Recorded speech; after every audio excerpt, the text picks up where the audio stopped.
Quello che vedete è un grande maestro all'opera, Bruce Lee, 1,71 m di altezza per 61 kg di potenza, espressa nelle arti marziali.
Febbraio 1973. Hong Kong è un'isola altamente popolata, il cui commercio e le industrie modernissime sono in netto contrasto con la sua cultura e le sue tradizioni, rimaste pressoché immutate da più di 1000 anni. La notizia più entusiasmante di quel periodo riguarda la rapida crescita dell'industria cinematografica, che fino a quel momento aveva avuto un successo esclusivamente locale.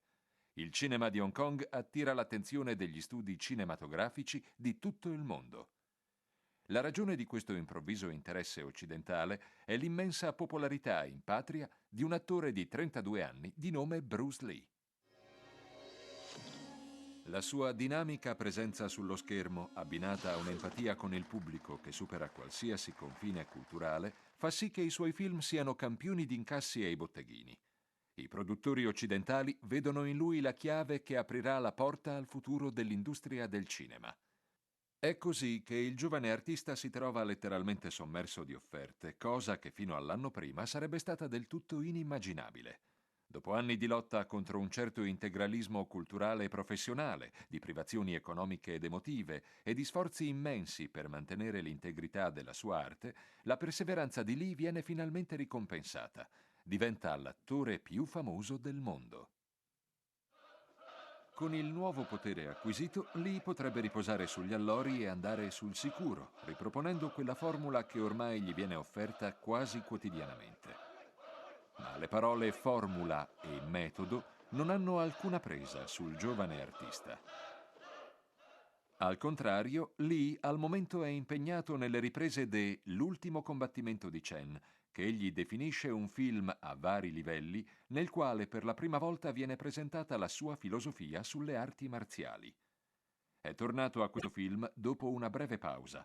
L'autunno dell'anno precedente, infatti, Lee aveva girato le 3 sequenze che poi si scopriranno essere quelle che lui aveva previsto per il suo finale. Nella produzione di questa pellicola, Bruce riveste un ruolo di grande responsabilità.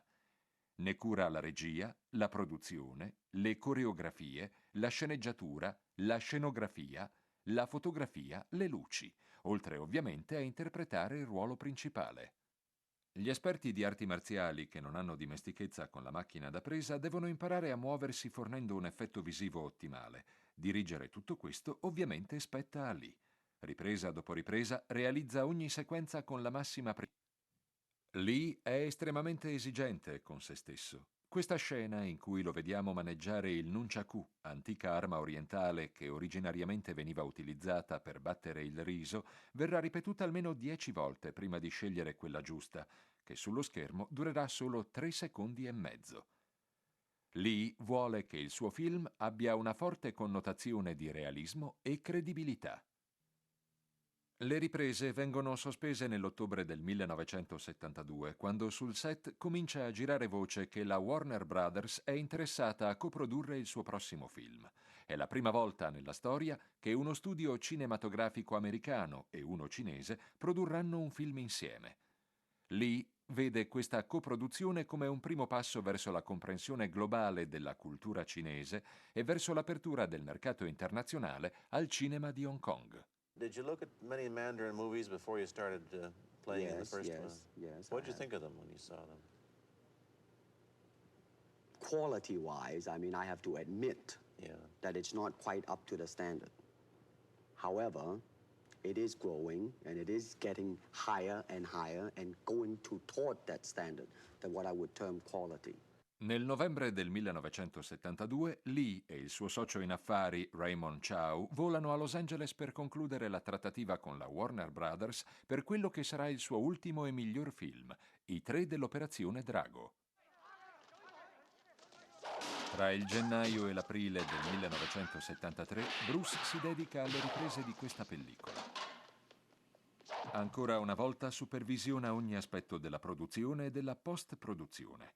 La sua tabella di marcia gli permette di tornare a dedicarsi all'ultimo combattimento di Chen a metà luglio, durante quella che sarà la sua ultima settimana di vita. Il 20 luglio, il suo ultimo giorno, lo passerà discutendo la sceneggiatura del film. In quel fatidico giorno, Lee, con il suo solito ottimismo, pensa al futuro, al 20 settembre 1973. Sulla sua agenda segna in questa data di voler proseguire le riprese dell'ultimo combattimento di Chen. Saranno le sue ultime parole scritte. La morte di Bruce Lee colpisce gli abitanti di Hong Kong come un terremoto. Incredulità, shock, rabbia. Quel giovane aveva ancora parecchio da fare, molti motivi per vivere. E invece, niente. Insieme a Lee scompare quel movimento verso il realismo del cinema orientale di cui lui si era fatto pioniere. Quasi immediatamente le pellicole d'azione tornano a essere superficiali e poco credibili. Ironia della sorte, in un'intervista che Lee registra poche settimane prima di morire, commenta questa distinzione che esiste tra i suoi film e quelli di altre case di produzione. I can tell you that as more Bruce Lee's films are shown,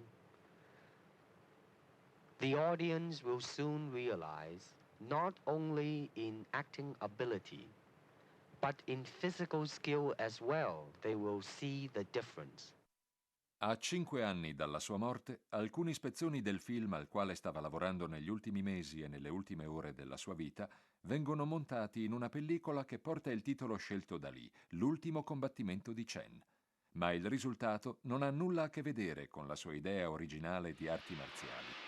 Senza le note coreografiche di Bruce, senza i suoi disegni e i suoi appunti, i produttori non sanno bene cosa fare di quei 100 minuti di girato. Scoprono inoltre che Lee era un perfezionista e che dei 100 minuti di pellicola che hanno in mano, almeno 2/3 sono scarti e rifacimenti di sequenze che Lee aveva eliminato poiché non erano all'altezza dei suoi standard qualitativi. I produttori scelgono soltanto 11 minuti circa, viene scartato. Alternando scene di Lee in azione ad altre realizzate con una controfigura e utilizzando persino fotografie in cartone della testa di Lee, il risultato finale viene considerato da molti come un grottesco tentativo di sfruttare commercialmente il nome del grande artista. I sostenitori di Lee più appassionati cominciano a pensare che la pellicola originale sia andata distrutta e che sia quindi impossibile vedere le scene che lui aveva girato personalmente e sapere quale fosse la sua idea originale per il film. Nell'autunno del 1994, durante le ricerche per una raccolta di volumi tratti dagli scritti di Lee, vengono ritrovate le sceneggiature originali e i suoi appunti per le coreografie de L'ultimo combattimento di Chen. Gli appunti confermano ciò che molti sospettavano, ossia che Lee aveva girato molto più materiale di quanto fosse stato visto fino a quel momento. Tra i suoi appunti riguardanti le coreografie emerge un'altra sorpresa, un manoscritto di 12 pagine che contiene la sinopsi del film con tutti i disegni dei combattimenti e una selezione dei dialoghi. Il soggetto originale è in netto contrasto con quello del film uscito con lo stesso titolo. Con la scoperta delle note di regia scritte da Lee, si parte alla ricerca della pellicola scomparsa, che durerà quasi 6 anni. Alla fine accade il miracolo. La pellicola originale viene ritrovata. Dopo essere stati separati per oltre un quarto di secolo, il materiale girato da Bruce Lee e le sue note di regia vengono finalmente riuniti. Nel corso di questo programma potrete vedere quel materiale esattamente come Bruce Lee l'aveva immaginato e comprenderete gli sforzi da lui sostenuti per riuscire a realizzarlo. E forse, solo dopo tutto questo, potrete dire di conoscere il vero Bruce Lee, l'uomo dietro la leggenda.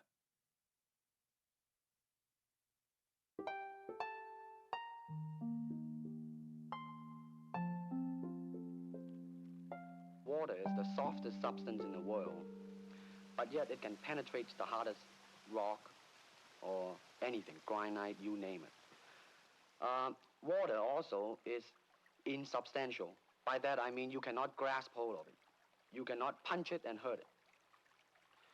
So every Kung Fu man is trying to do that, to be soft like water and flexible and adapt itself to the opponent. Los Angeles, California, febbraio 1965. Il 24enne Bruce Lee sta sostenendo un provino per una serie televisiva che non verrà mai realizzata. Fra 19 mesi diventerà noto al grande pubblico americano nel ruolo di Kato nella serie Il Calabrone Verde. Fra 5 anni scoprirà una verità che modificherà per sempre la storia delle arti marziali e fra 8 anni sarà l'attore cinematografico più famoso del mondo. Ma tutto questo è ancora lontano. Oggi è solo uno sconosciuto. And you went to college in the United States? Yes. And what did you study? Philosophy. L'interesse di Bruce Lee per la filosofia, definita dagli occidentali come l'amore per la saggezza, è una passione che lo accompagnerà nel corso di tutta la sua breve vita. Lee insegna dai 6 anni cultura e filosofia cinese agli americani e tiene corsi sulle finezze del pensiero cinese nel nord-ovest del Pacifico.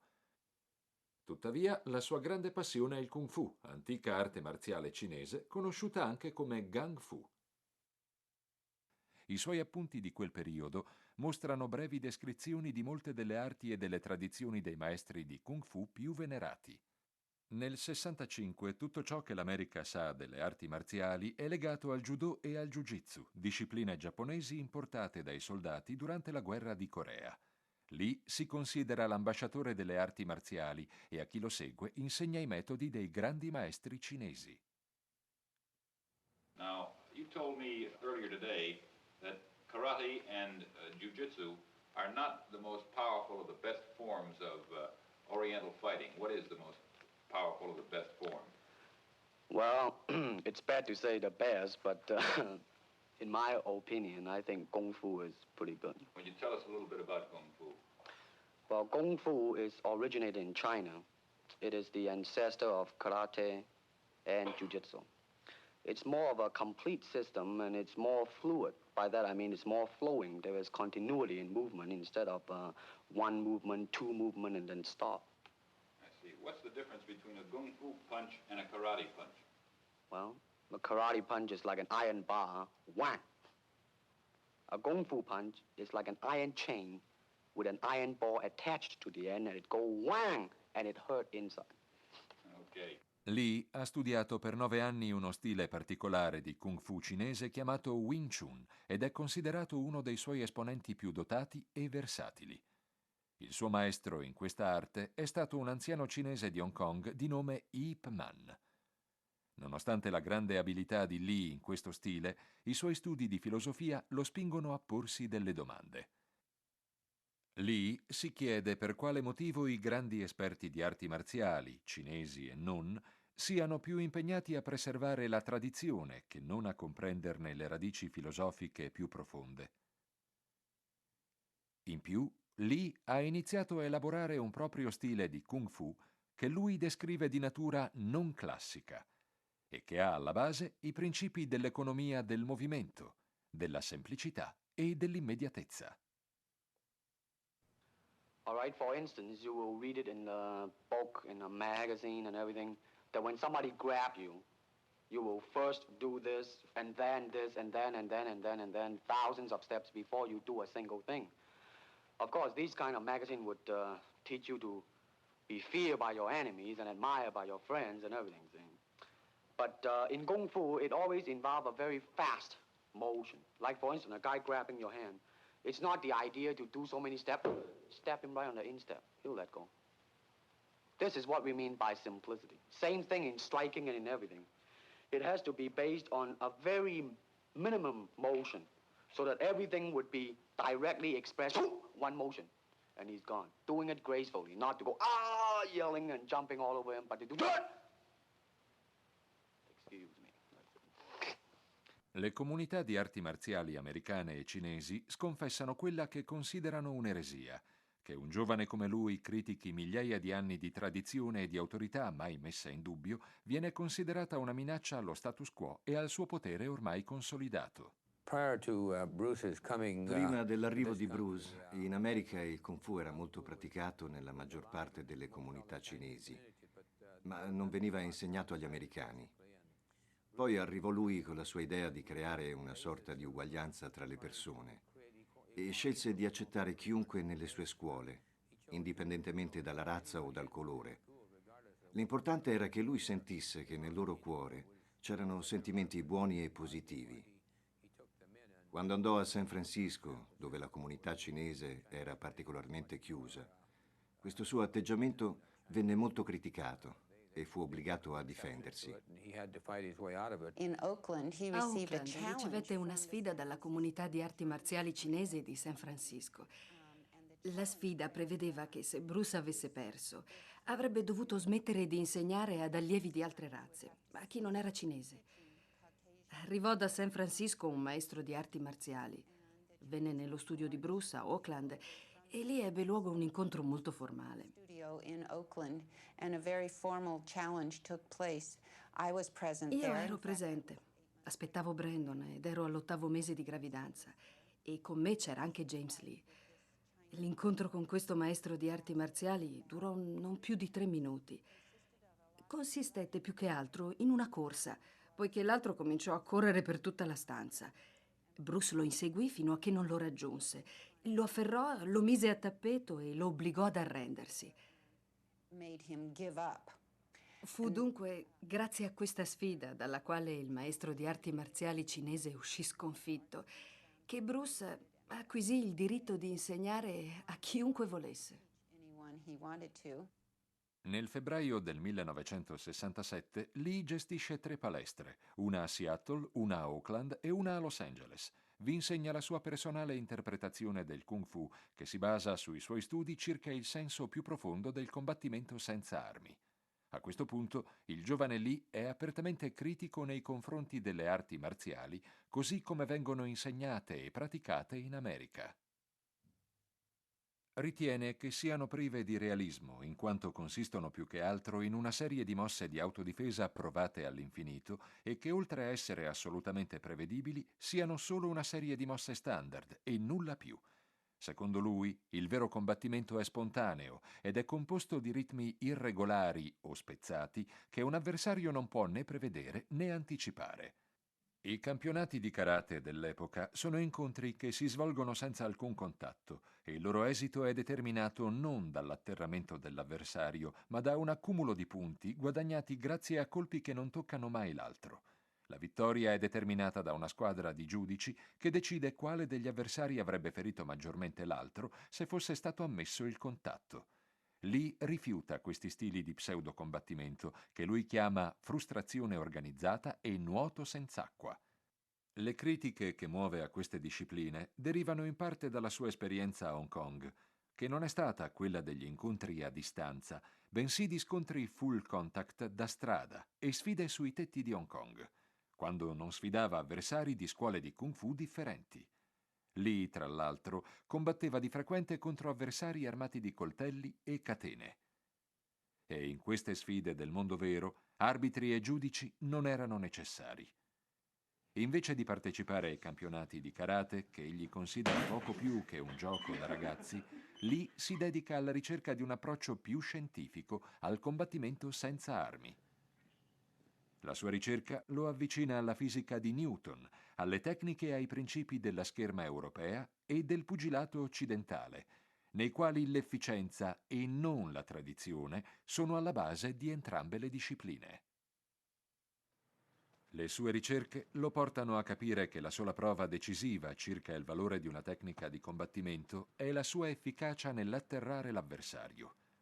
Tutto ciò che è puro ornamento viene bandito dal suo stile. Fa sue solo quelle tecniche che lui stesso ha dimostrato essere efficaci nelle situazioni di autodifesa reale. Lee è il primo maestro di arti marziali del Nord America, se non del mondo, che durante gli allenamenti fa indossare ai suoi allievi guantoni da box, caschi e protezioni. Non vi è nulla di predefinito. I colpi non vengono solo simulati e la sua arte diviene molto più reale. Nel 1967 Lee introduce il concetto di contatto al campionato internazionale di karate di Long Beach in California. In questo nuovo stile basato sul realismo non si enfatizza la difesa, poiché in uno scontro vero significherebbe lasciar decidere modi e tempi all'avversario. Al contrario, il fulcro del nuovo approccio di Lee al combattimento è l'attacco, o più precisamente intercettare l'attacco dell'avversario con un altro attacco. A metà estate del 1967, Lee ha ben chiaro che il fattore determinante nel suo nuovo approccio alle arti marziali sta nel colpire. Dato che il termine cinese combattimento senza armi viene rappresentato dall'ideogramma che indica un pugno, Lee battezza questo suo nuovo stile Jeet Kune Do, la via per intercettare il pugno. What is this thing you do? In Cantonese, Jeet Kune Do, the way of the intercepting fist. Intercepting fist, huh? Or foot. Come on, touch me. Any way you can. To reach me, you must move to me. Your attack offers me an opportunity to intercept you. In this case, I'm using my longest weapon, my sidekick, against the nearest target, your kneecap. This can be compared to your left jab in boxing, except it's much more damaging. I see. Well, speaking of a left jab... Oh, this time I intercept your emotional tenseness. You see, from your thought to your fist, how much time was lost. In breve tempo si comincia a parlare dello stile di Bruce Lee, che attira l'attenzione dei più grandi esperti di arti marziali d'America, così come di svariati attori e atleti del sud della California, tra gli altri Steve McQueen, James Coburn e Kareem Abdul-Jabbar. Bruce era un rivoluzionario e un ribelle, in quanto pensava che le arti marziali più diffuse fossero rimaste troppo legate alla tradizione. Molti di quelli che insegnavano arti marziali in realtà esaltavano una certa impronta nazionalistica e una certa visione del mondo, invece di un metodo pratico ed essenziale. Ecco, lui voleva approfondire, voleva arrivare alla vera essenza di quest'arte. La palestra di Bruce Lee a Los Angeles, situata nel cuore di Chinatown, pur senza pubblicità attira non solo i neofiti delle arti marziali, ma anche le cinture nere esperte, che considerano la sua nuova arte veramente rivoluzionaria e il suo talento a dir poco strabiliante. In the Sport Week of the Washington Star, printed in Washington, D.C. on August 16, 1970, quote, "Three of Bruce Lee's pupils, Joe Louis, Chuck Norris, and Mike Stone, have between them won every major karate tournament in the United States. Joe Louis was Grand National Champion 3 successive years. Bruce Lee handles and instructs these guys almost as a parent would a young child, which can be somewhat disconcerting to watch. It's like walking into a saloon in the Old West and seeing the fastest guy in the territory standing there with notches all over his gun. Then in walks a pleasant little fellow who says, 'How many times do I have to tell you, you are doing it all wrong?' And the other guy listens intently." Unquote. Quando i migliori attori ed esperti di arti marziali d'America cominciano ad arrivare a casa sua per le lezioni private, Lee diventa il simbolo delle arti marziali nel mondo, ma alla fine del 1969 ha la sensazione che i suoi allievi si siano convinti che la sua arte abbia in sé un'arma segreta, una tecnica speciale che da sola sia sinonimo di successo e di abilità in combattimento. Per Lee non esistono formule magiche. L'unico segreto per avere successo nelle arti marziali è la volontà di allenarsi per lasciare emergere le proprie capacità innate. Sentendosi responsabile di questo equivoco, fa una mossa che lascia di sasso tutti i circoli di arti marziali. Nel gennaio del 1970, all'apice della sua popolarità come maestro, chiude tutte e 3 le sue palestre di Kung Fu. Quando Bruce chiuse le palestre, si sentì sollevato dal peso di dover dimostrare attraverso le scuole che il suo sistema funzionasse. Lui non voleva limitarsi a questo. Voleva che gli allievi si evolvessero e che insegnassero a loro volta. Diceva sempre: il punto non è insegnare ciò che io ti ho insegnato. Devi insegnare quello che hai imparato, ossia più di quanto ti ho insegnato. Diceva così solo a quei pochi allievi che capivano che cosa intendesse veramente.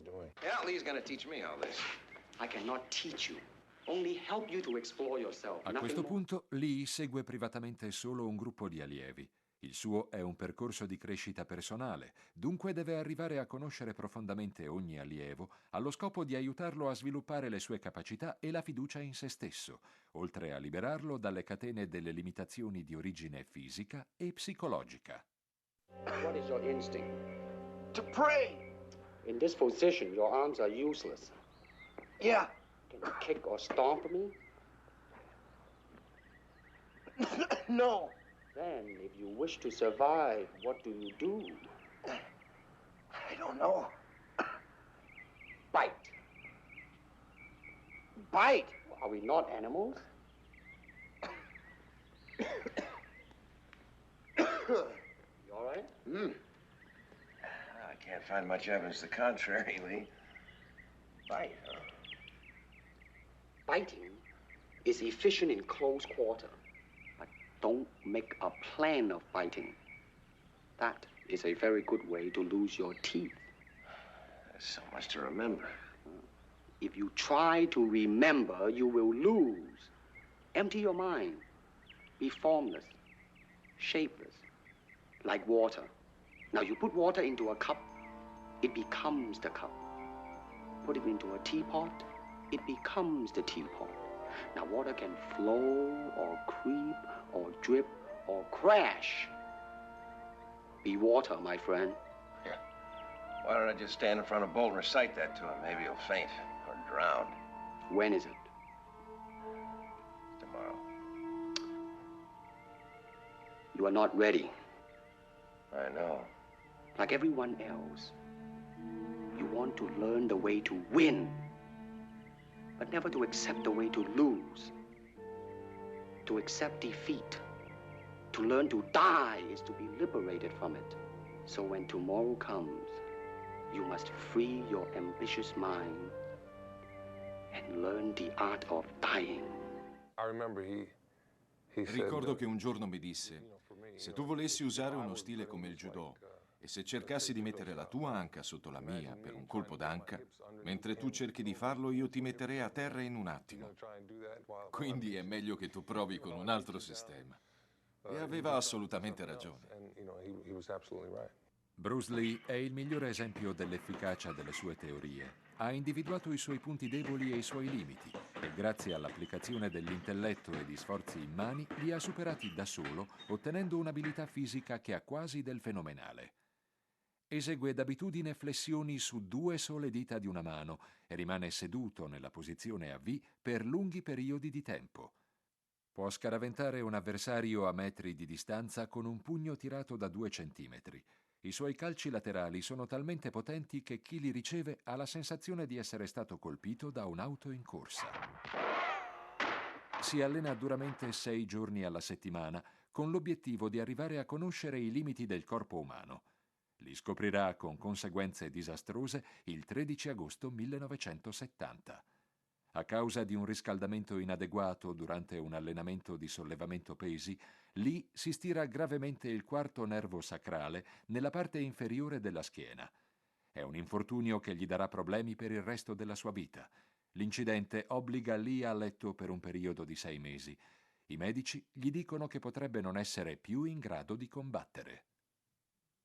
Il fatto di dover stare a letto 24 ore su 24 per circa 6 mesi era un'idea insopportabile per un tipo incontenibile come lui. Ma lo fece, perché sapeva che se voleva avere un futuro, se voleva anche solo tornare a camminare in maniera normale, doveva dare alla sua schiena il tempo per guarire. Così trascorreva gran parte del tempo a riposo, sdraiato a letto oppure seduto in poltrona. Ma non era tipo da perdere tempo. Impiegò gran parte di quel periodo svolgendo una serie di ricerche nella sua vastissima biblioteca. Studiò vari volumi sulle arti marziali, sull'arte del combattimento, moderno o antico, sul corpo a corpo, in Occidente e in Oriente. Lesse molti libri di filosofia e di psicologia, approfondendo il tema della motivazione. Infatti, bloccato a letto, con il futuro a rischio, sentiva il bisogno di automotivarsi in continuazione. Impossibilitato a utilizzare fisicamente la propria energia, Lee la incanala nella mente. Gli scritti del Buddha di Alan Watts, Carl Rogers, Lao Tse, Frederick Peirce, Daisetsu Suzuki e Jiddu Krishnamurti divengono i suoi compagni abituali. Fra questi autori, Lee è particolarmente colpito dal pensiero di Krishnamurti, il quale afferma che la verità non può essere organizzata senza invalidarla. Bisogna trovare l'illuminazione in se stessi, non in un professore, in un analista o in uno psicologo, non in Gesù o in Buddha. Bisogna trovare l'illuminazione dentro di sé in un mondo che sta diventando sempre più buio. Credo che il concetto della filosofia di Krishnamurti che più lo colpiva fosse quello della fiducia di sé e poi il fatto che se cerchi la verità devi guardare dentro di te, non fuori. Lee comincia a scrivere sull'introspezione e sulle sue applicazioni nelle arti marziali. I suoi scritti riempiono 7 grossi volumi. Lentamente Bruce ricomincia a combattere. Sebbene il problema alla schiena si rivelerà permanente, nell'arco di 6 mesi dimostra agli scettici e alla comunità medica che avevano torto. Non solo è in grado di tornare a combattere, ma è più bravo di quanto non sia mai stato in precedenza. La sua atroce esperienza, unita all'introspezione, sono servite a confermargli la validità della sua teoria, secondo la quale nel combattimento senza armi l'unico aiuto è l'autoaiuto, anche attraverso lo studio. Persino la sua amata creazione, il Jeet Kune Do, finora la più scientifica fra le arti marziali, non è esente da questa analisi severa. Lee vede il suo errore nel fatto di essersi sforzato di creare un nuovo metodo, uno stile di arte marziale da insegnare ai suoi allievi, prima sconfessando il metodo cinese, più recentemente creando il suo nuovo metodo per intercettare il pugno. Ma ora Lee ha capito che la verità più profonda non risiede in un metodo o in uno stile, bensì nell'anima di ogni individuo. I do not believe in styles anymore. I mean, I do not believe that there is such thing as like a Chinese way of fighting or the Japanese way of fighting or whatever way of fighting, because unless human beings have 3 arms and 4 legs, we will have a different form of fighting. But basically, we have only 2 hands and 2 feet.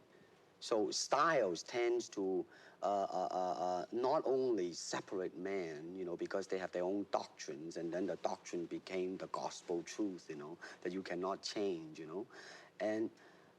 But if you do not have styles, if you just say, well, here I am, you know, as a human being, how can I express myself totally and completely? 2 avversari che combattono sono solo 2 persone consapevoli dei loro movimenti, che osservano le mosse dell'altro e che sono in grado di adeguarvisi. Non esiste nessuno schema codificato. Non si può dire, quando lui fa così, allora io faccio così. C'è la massima libertà di reagire alle mosse dell'avversario. Bruce descrisse benissimo questo principio con una frase che fece incidere sul retro di questo medaglione. La frase divenne poi il suo motto e dice: usa il non metodo come metodo, avendo l'assenza di limiti come limite. Nel corso degli anni questa frase è stata anche mal interpretata. Molti hanno pensato che usare un non metodo come metodo volesse dire che qualsiasi cosa uno faccia va bene e che lo stile con cui lo si fa sia il proprio stile.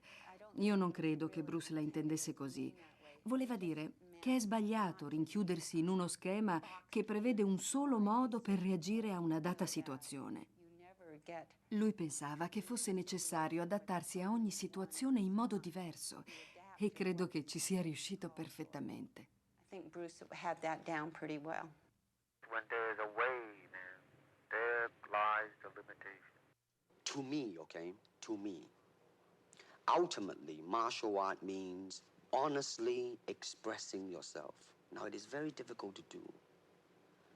I mean, it is easy for me to put on a show and be cocky and be flooded with a cocky feeling and then feel like pretty cool and all that. Or I can make all kinds of phony things, you see what I mean? Blinded by it. Or I can show you some really fancy movement.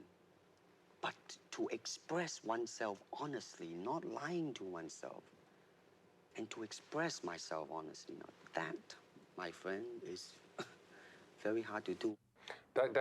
Il nucleo del suo pensiero era tutto qui. Conosci te stesso. Sii consapevole delle tue capacità e delle tue debolezze. Sii in grado di modificare il tuo atteggiamento per adattarti alle circostanze e avere la meglio in qualsiasi situazione. Ecco, questo era il suo approccio alle cose e lui ne era un esempio incredibile. Era l'esempio vivente di questa teoria. Nella serie televisiva Longstreet, molto acclamata dalla critica, Lee cerca di insegnare al suo allievo, l'attore James Franciscus, lo scopo ultimo delle arti marziali. Lee, I want you to teach me what you did the other night. I already told Miss Bell I can't. I'm willing to empty my cup in order to taste your tea. Your open-mindedness is cool, but it doesn't change anything. I don't believe in system, Mr. Longstreet, nor in method. And without system, without method, what's to teach? But you had to learn. You weren't born knowing how to take apart three men in a matter of seconds. True, but I found the cause of my ignorance. Well, help me find mine. Convinto dunque che sia necessario usare il non metodo come metodo e avere l'assenza di limiti come limite, Bruce Lee decide di trasmettere il suo pensiero al mondo. Secondo lui, il modo più efficace non è la lezione privata, bensì quello di trasporre su pellicola le sue idee. Intende insomma creare un nuovo genere cinematografico che illustri gli scopi più elevati delle arti marziali. La sua sfida era superare i pregiudizi di Hollywood.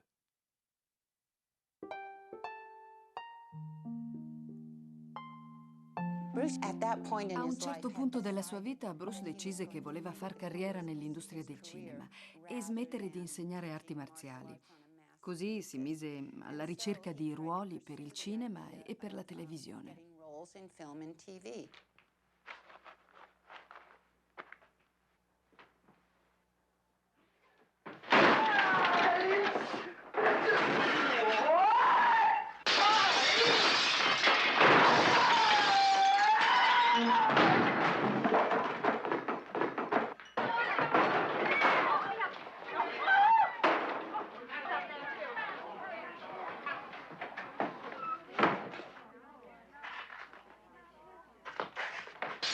Faceva molta fatica a trovare ruoli da protagonista. Otteneva solo piccole parti in pellicole minori. In quel periodo ebbe grosse difficoltà a promuovere la sua carriera come attore in America. In the United States, I think something about the Oriental, the true Oriental should be shown. Hollywood sure as heck hasn't. You better believe it, man. I mean, it's always that pigtail and bouncing around, chop, with the eyes slant and all that. Hollywood boccia una sceneggiatura di Lee dal titolo Messaggi da forze sconosciute, la storia della crescita personale di un cultore delle arti marziali alla ricerca di se stesso. In quel periodo era ai limiti della povertà. Era un momento difficile per lui. e mi scrisse che stava lavorando a un progetto che credo fosse Messaggi da forze sconosciute. Il mese successivo mi scrisse che era andato tutto a monte, perché i produttori erano convinti che un giovane asiatico non potesse sostenere il ruolo da protagonista in un film del genere. Imperterrito, Bruce lavora ai suoi progetti, tra i quali l'idea per una serie televisiva sulla filosofia delle arti marziali. Originariamente il titolo doveva essere The Warrior, ma alla fine verrà chiamata Kung Fu. Mentre lavorava all'idea della serie Kung Fu, ebbe non so quante riunioni per discutere con i produttori televisivi, ma quando poi l'idea venne realizzata, non scelsero Bruce per il ruolo del protagonista. Scelsero invece un americano. Dicevano che Bruce, in quanto cinese, non fosse considerato una scelta azzeccata da un punto di vista commerciale. Let me ask you, however, about the problems that you face as a Chinese hero in an American series. Have people come up in the industry and said, well, we don't know how the audience are going to take a non-American? Well, such question has been raised. In fact, it is being discussed, and that is why The Warrior is not going to be on. I see. You see, because unfortunately, such thing does exist in this world, you see, like, I don't know, certain part of the country, right? Where, like, they think that business-wise, it's a risk. And I don't blame them, I mean, in the same way, it's like in Hong Kong, if a foreigner come and became a star, if I were the man with the money, I probably would have my own worry of whether or not the acceptance would be there. But that's all right, because if you honestly express yourself, it doesn't matter, see? Lee si rende conto che Hollywood cerca attori asiatici solo per parti minori e banali. Nonostante la sua precaria situazione economica, rifiuta tutti i ruoli che ritraggono la razza cinese come inferiore alle altre culture. Ma ora, con una moglie e 2 figli da mantenere, la sua integrità e i suoi principi filosofici hanno un prezzo veramente alto. Mentre il suo conto in banca si prosciuga, Lee si rende conto che a Hollywood sta solo perdendo tempo. Here I am with a Chinese. not prejudice or anything, but in realistic thinking. How many times in film is a Chinese required? Right. And when it is required, it is always branded as the typical, you know, type, you know what I mean? Right. So I say, hell with it. Quei rifiuti erano espressioni del razzismo che dilagava all'inizio degli anni 70 nell'ambiente del cinema. Così tornammo a Hong Kong. Bruce pensava che se non fosse riuscito a sfondare nel cinema americano entrando dalla porta principale, sarebbe andato prima a Hong Kong per poi rientrare a Hollywood dalla porta di servizio. Ed è esattamente quello che fece. A quell'epoca i film d'azione cinesi sono principalmente combattimenti con la spada, o come li definisce Bruce, rotture di scatole dal braccio lungo. Bruce diceva che la violenza era una tradizione del cinema cinese, ma che nei suoi film la violenza aveva sempre una giustificazione. I hope that the picture I am in would either explain why the violence was done, whether right or wrong or whatnot. But unfortunately, pictures, most of them here, are done mainly just for the sake of violence. You know what I mean? Like, you know, fighting for 30 minutes, get stabbed 50 times. Well, I'm fascinated. Let me give you your microphone back. I'm fascinated that you came back. I am a martial artist. Al suo primo film da protagonista gli viene offerta una paga ridicola. La pellicola si intitola Il furore della Cina colpisce ancora e batte tutti i record di incassi nella storia del sud-est asiatico. Lee replica questo successo senza precedenti con un secondo film, Dalla Cina con furore, che si appresta a superare il record precedente. L'ultima cosa che Bruce voleva era sentirsi relegato ai soli film cinesi o alle sole arti marziali. Gli dava fastidio essere catalogato come un cinese e basta. Lui si considerava un cittadino del mondo, con una missione che non aveva nulla a che vedere con la sua nazionalità. Voleva trasmettere al pubblico di tutto il mondo le teorie che aveva sperimentato personalmente sulle arti marziali, sulla vita e sulla cultura. Lee mette in pratica le sue idee nel film successivo. L'urlo di Chen terrorizza anche l'Occidente, del quale è anche regista. Nello scontro cruciale del film affronta il suo ex allievo Chuck Norris in una scena ambientata a Roma, nel Colosseo. Usando la tecnica classica del Kung Fu, il personaggio di Lee sta perdendo la sfida, fino a quando inizia a mettere in pratica il Jeet Kune Do.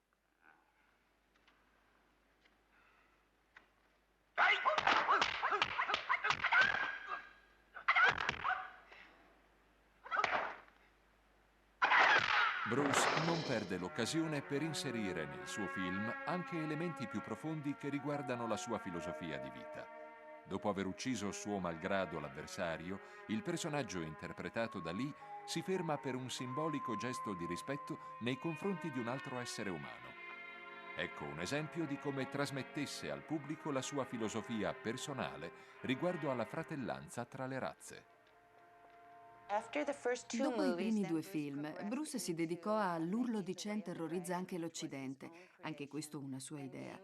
Poi L'ultimo combattimento di Chen e i tre dell'Operazione Drago. Si può individuare una certa progressione in questi film, nel senso che la violenza deve essere giustificata e c'è molto più contenuto che combattimenti.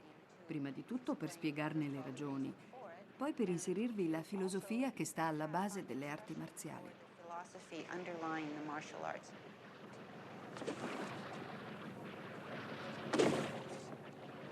Do I bother you? Don't waste yourself. What's your style? My style? You can call it the art of fighting without fighting. The art of fighting without fighting? Show me some of it. Later.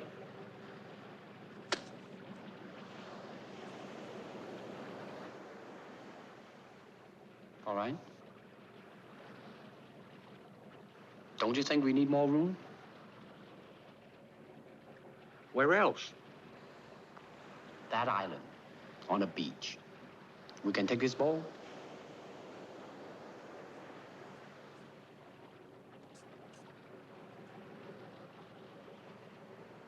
Okay.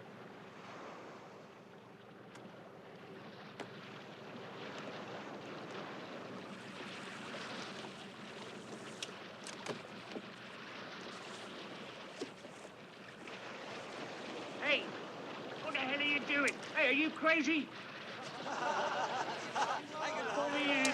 Pull me in! Dopo aver concluso i tre dell'Operazione Drago, Lee è pronto a portare a termine il film che più di ogni altro incarna il suo messaggio e che lui intitola L'ultimo combattimento di Chen.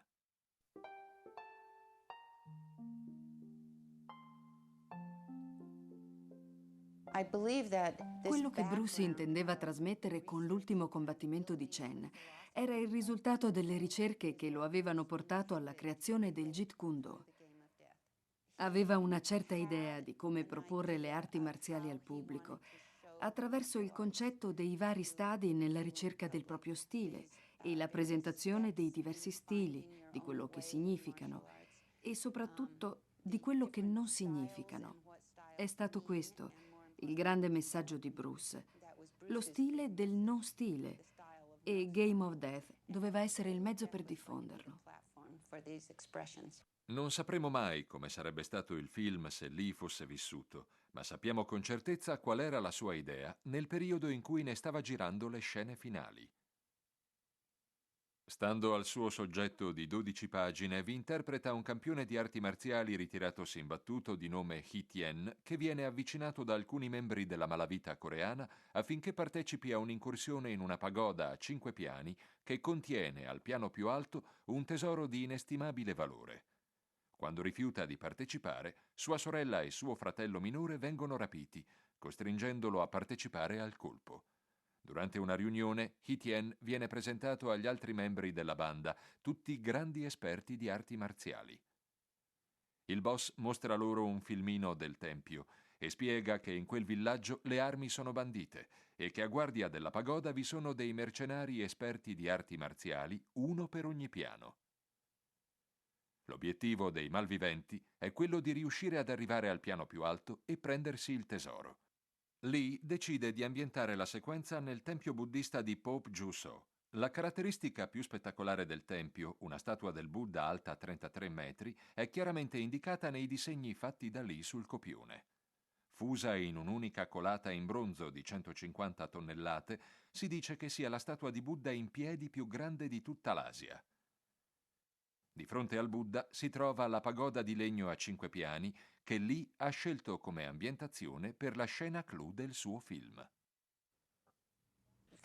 Per la sequenza ambientata ai vari livelli della pagoda, prese spunto da alcuni concetti sulle arti marziali studiati nel corso degli anni. Karim accettò la parte e credo che le prime scene che girò furono proprio quelle del combattimento tra loro due. Una volta visionato il materiale girato il primo giorno, decidemmo di rallentare l'azione, altrimenti la sequenza sarebbe stata troppo difficile da seguire, sia per l'operatore che per il pubblico. C'era la prima volta che lavoreranno insieme. All'inizio delle riprese non è stato ancora deciso chi interpreterà gli altri complici. All'interno della pagoda, Lee e i membri della banda dovranno combattere per superare i vari livelli, ognuno dei quali è custodito da un esperto in uno stile specifico. Il primo livello sarà sorvegliato da Wong In-sik, che viene proposto come un maestro nei calci. Wong aveva già lavorato con Lee nel ruolo di uno dei suoi avversari in I tre dell'Operazione Drago. Lee sceglie Taki Kimura, uno dei suoi allievi più esperti, per il ruolo del guardiano del secondo livello. A Kimura, Lee chiede di utilizzare il Kung Fu negli stili della mantide religiosa e del Wing Chun, più idonei per il corpo a corpo e che prevedono quasi esclusivamente l'uso delle mani e dei calci sotto la cintura. Era l'ottobre del 71 o del 72. Lee mi chiamò e disse che mi voleva per una parte in quel film. Gli risposi che ero forte solo di sinistro e che sicuramente a Hong Kong c'erano centinaia di atleti più bravi di me. Gli dissi: lasciami qui tranquillo a gioire del tuo successo. Non hai alcun bisogno di me, lo sai. Lui mi rispose: io voglio te. Sono anche il regista e il coproduttore. Non ti devi preoccupare di niente. Avevo paura, dicendogli di no, che ci rimanesse male. E così, riluttante, accettai. Lui mi aveva già mandato il biglietto aereo. Sono convinto che in quella fase della sua vita non gli interessasse l'aspetto puramente spettacolare, tipico di quel genere di film. Si trovava in una posizione nella quale poteva proporre la semplicità, la normalità, provocando comunque un grande entusiasmo nel pubblico. Lee sceglie un altro dei suoi allievi come guardiano del terzo livello, Danny Inosanto, che è un grande esperto nell'arte del Jeet Kune Do. Inoltre, Danny pratica da anni il karate Kempo e l'escrima filippino, e Lee vuole che Inosanto li impieghi entrambi, poiché è convinto che migliorerà l'impatto visivo del suo film e che servirà a spezzare le lunghe sequenze di lotta non armata. Inosanto, infatti, è un ottimo esponente del nunchaku e Lee sarà il primo a riprendere un combattimento con quest'arma. Le tecniche del grappling e delle leve articolari aggiungeranno spettacolari novità nei combattimenti. Per la stessa ragione, Lee scrittura il gran maestro di Aikido coreano Ji An-jae, che all'epoca era cintura nera di 7° livello nella sua arte. Ji sarà il guardiano del 4° piano della pagoda. Mi trovavo alla base aerea Andrews. Ero con Jun Di, maestro di Taekwondo. C'erano i campionati internazionali di karate. Io ero là per una dimostrazione e fu là che Jun Di mi presentò Bruce. Mi esibì, lui osservò la mia tecnica e gli piacque. Era per quello che era venuto alla base aerea, per guardarsi intorno. Una volta tornato a Hong Kong, mi chiamò. Lee decide di scritturare un altro dei suoi allievi, Karim Abdul-Jabbar, per il ruolo del guardiano dell'ultimo livello della pagoda. Karim combatte con uno stile sconosciuto che simboleggia il livello più elevato. Per lui volesse dire esprimere ciò che pensava delle arti marziali, ossia che non è necessario vestire l'uniforme tradizionale per essere un avversario temibile. Quella tuta gialla era comoda, elastica, gli permetteva grande ampiezza di movimento. Credo sia stato per questi motivi che la scelse. Una volta scelto il cast, Lee trascorre i 3 mesi successivi, da agosto a ottobre del 72, a trasferire su pellicola la sua visione personale delle arti marziali. Bruce sul set era un perfezionista. Ideava personalmente le coreografie di ogni combattimento, descrivendo fin nei minimi dettagli ogni gesto e provandoli all'infinito insieme agli stuntman. Ripeteva le scene decine di volte affinché il risultato fosse sempre perfetto. Cercava sempre l'angolazione migliore della macchina da presa per le scene dei combattimenti. Andai a trovarlo più di una volta sul set di L'ultimo combattimento di Chen. Io e i bambini, Brandon e Shannon, eravamo sempre i benvenuti e a noi piaceva stare lì, perché era bello vedere che lui si divertiva molto. Il motivo principale stava nel fatto che Karim era un suo buon amico, così come Danny Inosanto e gli altri attori che aveva scelto. Karim era stato suo allievo, Danny era stato suo allievo e assistente istruttore, quindi per lui era bellissimo lavorare con loro, costruire insieme a loro le sequenze dei combattimenti. Il risultato di questa collaborazione sono 3 sequenze dense di significato, realizzate con estrema cura e interpretabili a vari livelli, che costituiscono l'esempio di combattimento non armato più aggraziato e dinamico mai visto su pellicola.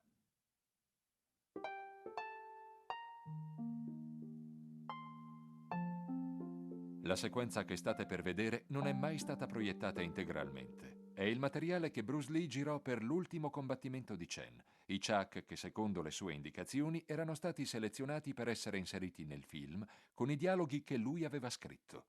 Queste sequenze, così come il film, sono incomplete. Circa 2 minuti di girato che introducevano la scena finale sono andati persi nel corso degli anni.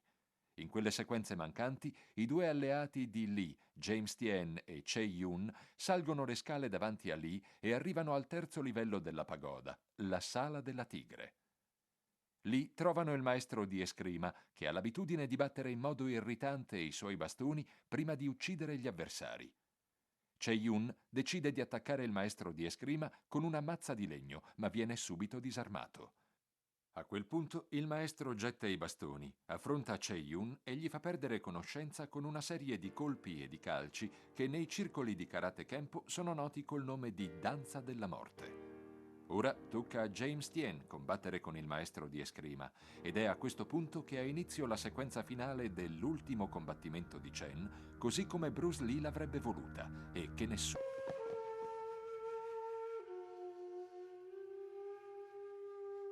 Mi è stato attribuito il ruolo di custode della sua tomba a Seattle, così cerco di andarci almeno una volta al mese, a volte anche 4 o 5 volte, dipende da chi viene a visitarla.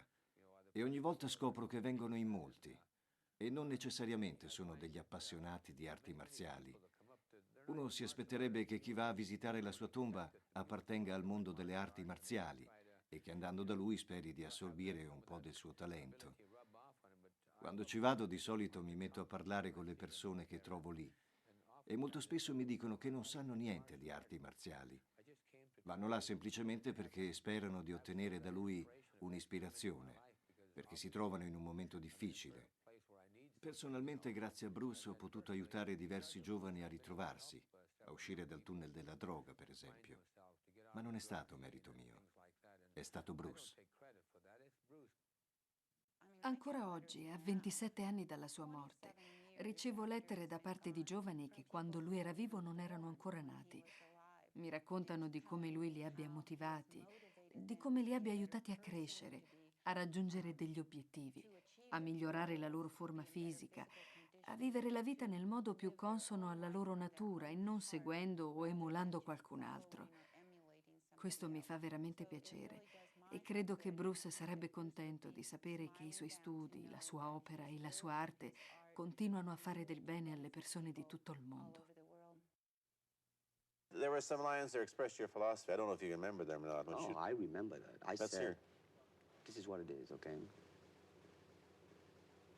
I said, empty your mind. Be formless, shapeless, like water. Now, you put water into a cup, it becomes the cup. You put water into a bottle, it becomes the bottle. You put it in a teapot, it becomes the teapot. Now, water can flow, or it can crash. Be water, my friend.